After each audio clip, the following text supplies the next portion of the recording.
All right, ready to jump into Solana ETFs. Let's do it. Now, I got to admit, when I first heard about these, I was like, whoa, hold on, that sounds way too complicated for me. Yeah, I get that. But the more I've been reading about Solana ETFs, the more I'm thinking, hey, maybe this is something even a crypto newbie like me could actually wrap my head around. You and me both. Right. Totally. It's like this whole new world opening up, and ETFs might just be the key. Okay, so for those of us who are still kind of fuzzy on the whole ETF thing, Okay. could you break it down for us like we're 5 years old? All right. Imagine a big bowl of candy. Right. Okay, I like where this is going. Now, each piece of candy represents a different investment. You got your stocks, your bonds, your crypto, all sorts of goodies in there. Gotcha. ETF is like somebody came along and created these little prepackaged bags of candy from that big bowl. So instead of picking out each piece of candy myself, I'm just grabbing a bag that's already put together. Exactly. And in the case of a Solana ETF, that bag is specifically filled with stuff related to Solana. Could be SOL itself, could be companies working on Solana projects, that sort of thing. So it's like a shortcut, a way to get a taste of the whole Solana ecosystem without having to pick and choose every little piece. You got it. That makes a lot more sense now. And the cool thing is these ETFs are managed by pros, so you don't have to be a crypto whiz to get involved. You're basically letting the experts handle the picking and choosing for you. Okay, that definitely takes some of the pressure off. Right. It's like having a personal shopper for your crypto investments. I can dig it. And that's why Solana ETFs are generating so much buzz, especially among folks who are just starting to explore the crypto world. It's like a more approachable entry point. Exactly. But hold on, let's not get ahead of ourselves. Before we dive into all the awesome potential of Solana ETFs, maybe we should back up for a sec. Sure. And talk about what Solana actually is. Mm. Because it's more than just a cryptocurrency. Yeah, right. Oh, absolutely. Solana is like this whole sprawling ecosystem, kind of like a digital galaxy with all these different planets and stars. Okay, I'm intrigued. Paint me a picture. So you got your central star, which is SOL, Solana's native cryptocurrency. That's like the fuel that powers everything. Gotcha. Then you got all these planets orbiting around it. These are the projects built on the Solana blockchain. We're talking about decentralized apps, NFT marketplaces, gaming platforms, you name it. It's probably happening on Solana. So it's like a whole universe of innovation happening on top of this Solana foundation. Precisely. And that's why people are so excited about it, because it's not just about the price of SOL going up or down. It's about being a part of this whole movement, this whole new way of doing things. Exactly. It's like investing in the internet back in the early days. You're not just buying a website, you're buying into the potential of this entire technology to transform the world. Okay, I'm starting to see the bigger picture here. Good.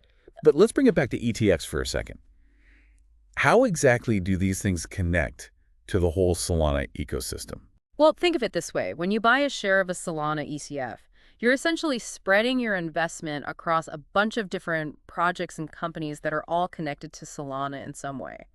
So you're not just betting on one horse, you're betting on the entire stable. So even if one project doesn't take off, I'm still exposed to all these other potential winners within the Solana ecosystem.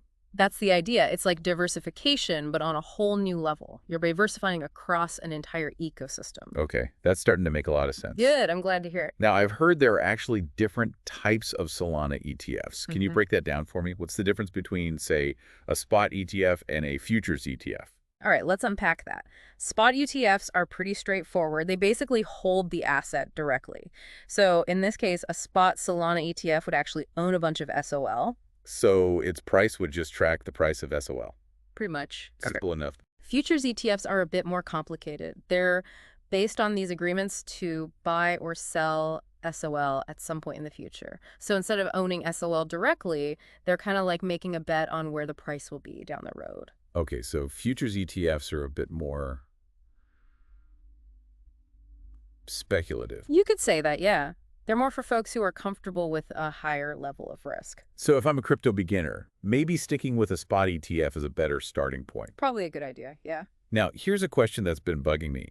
If Bitcoin and Ethereum already have spot ETFs in the US, why is Solana still lagging behind? What's the holdup? That's the million-dollar question. It all boils down to regulation. The SEC, the folks who call the shots on these things, they're still trying to figure out how to classify Solana and whether it meets their criteria for a spot ETF. So we're basically stuck in this waiting game while the regulators play catch-up. That's pretty much the situation, yeah. But there's some good news on the horizon. We're actually starting to see Solana ETFs pop up in other parts of the world. Oh, really?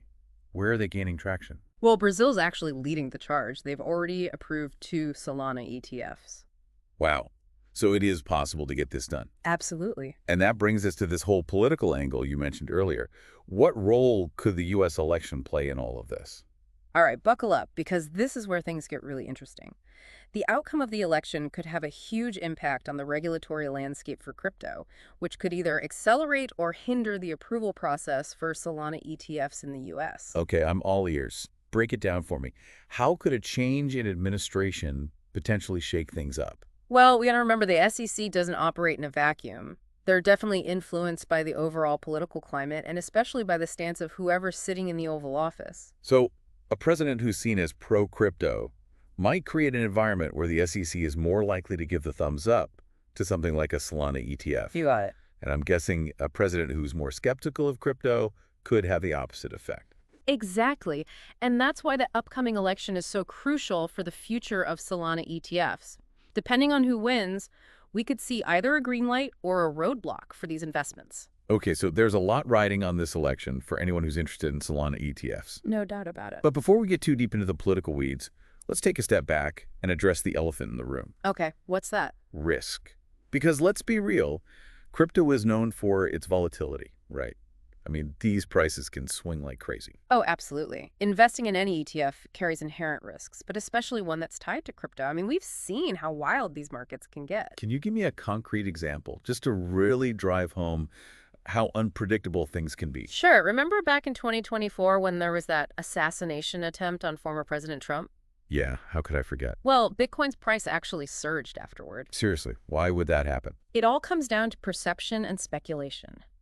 Trump was generally seen as more crypto-friendly than his opponent, so people started betting that his potential re-election would create a more favorable environment for cryptocurrencies, which drove up demand. Wow, that's a pretty stark reminder that news and events can have a massive impact on crypto prices. No doubt. So even though Solana ETFs might seem like an exciting opportunity, it's not exactly a set it and forget it kind of investment. You got to stay informed and be prepared for a potential roller coaster ride, that's for sure. Solid advice. But hey, for those who are willing to ride those waves, a Solana ETF could be a pretty awesome way to tap into the growth potential of a really promising blockchain ecosystem. Okay, so we've covered a lot of ground here. We've talked about what Solana ETFs are, why they're generating so much excitement, the different types of ETFs out there, the regulatory hurdles they're facing, and of course the potential risks involved. Yep, we've hit all the major points so far. And I think it's safe to say we've both caught the Solana bug a little bit. Oh, definitely. It's hard not to get excited about the possibilities. Totally. But before we get too carried away, let's take a moment to recap what we've learned so far and really let it sink in. That's a great idea. Let's pause here and regroup before we dive deeper into the potential impact of Solana ETFs on the future of this whole ecosystem. So we've established that Solana ETFs could offer like a simplified entry point into this really exciting ecosystem, especially for those new to crypto. But before we get too far ahead of ourselves, I think it's worth taking a step back and understanding why this is such a big deal. That's a good point. I mean, I'm catching the excitement, but I want to make sure I understand the bigger picture here. Why are Solana ETFs such a potential game changer? Well, imagine a world where investing in Solana is like as easy as buying a share of Apple or Google right now. Getting involved in crypto requires like a certain level of technical know-how. Yeah. You need to understand wallets, exchanges, security protocols. It can be a steep learning curve for a lot of folks.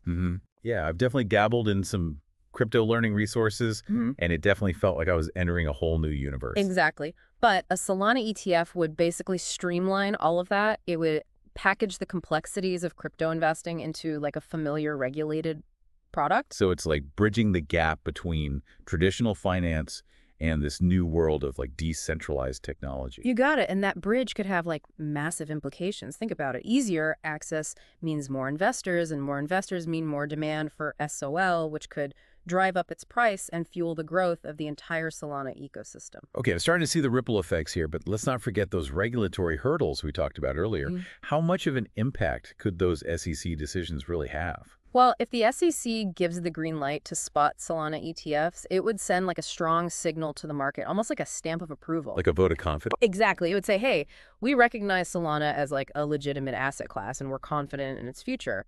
That kind of endorsement could attract like a flood of new investors, including those big institutional players who have been hesitant to jump into crypto until now. So we're potentially talking about like a huge influx of capital into the Solana ecosystem. Exactly. And that influx of capital could like supercharge innovation. More developers would be drawn to the platform, leading to more projects, more use cases, more value creation overall.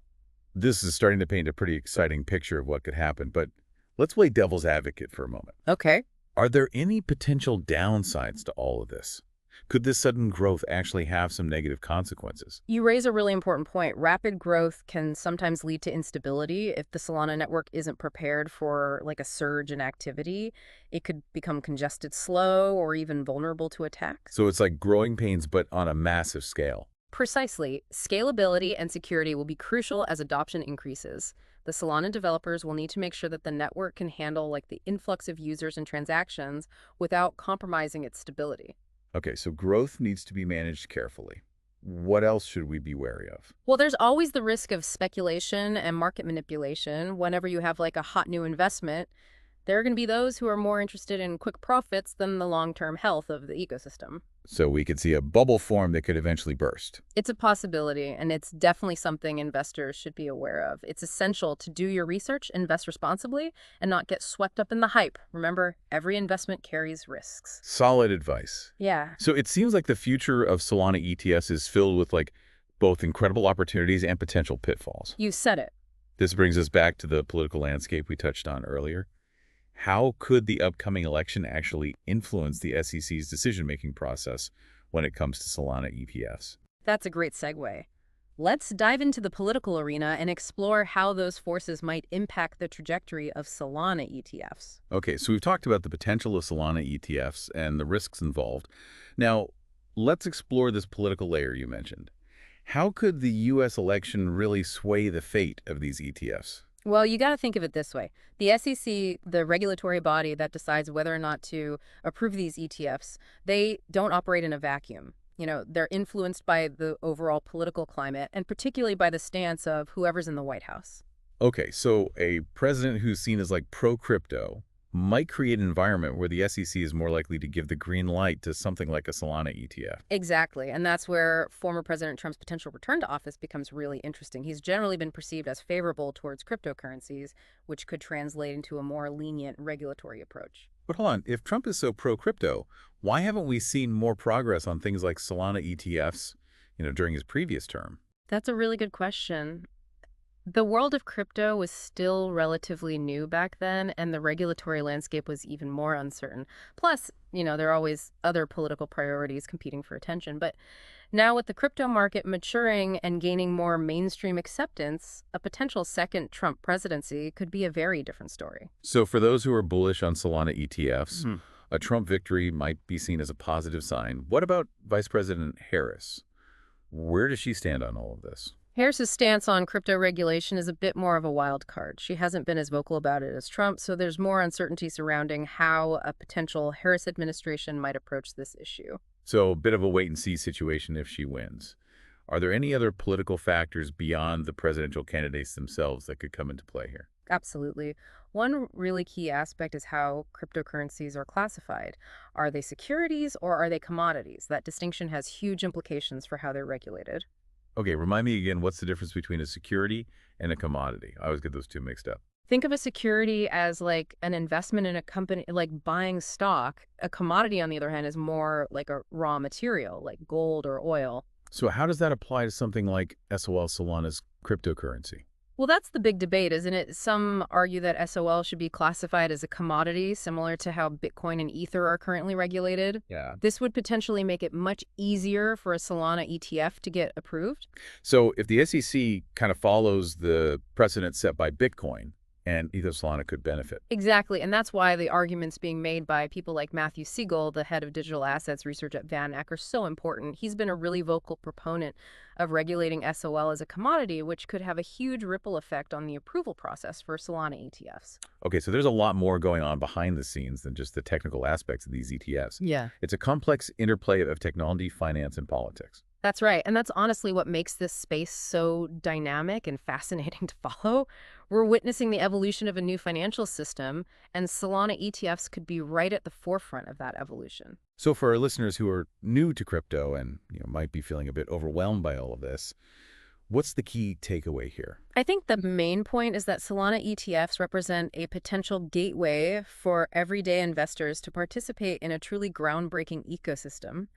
They could offer a simplified and regulated way to invest in Solana without having to navigate the complexities of buying and holding crypto directly. So it's really about accessibility and opening up these opportunities for a wider range of investors. Precisely. And while there are definitely risks involved, as with any investment, the potential rewards are pretty significant. We're talking about potentially being a part of something that could reshape the financial landscape as we know it. It's definitely an exciting time to be following this space. As we wrap up, what's the one thing you'd like our listeners to walk away pondering?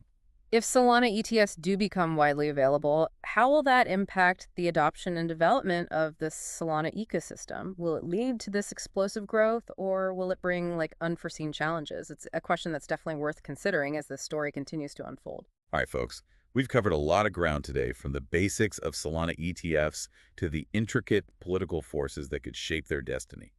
It's been an incredible deep dive, and we hope you've gained some valuable insights into this really exciting corner of the crypto world. We definitely encourage you to continue exploring this topic, stay informed, and form your own conclusions. The future of Solana ETFs and the broader crypto landscape, it's still being written, and your understanding and participation can really help shape its direction.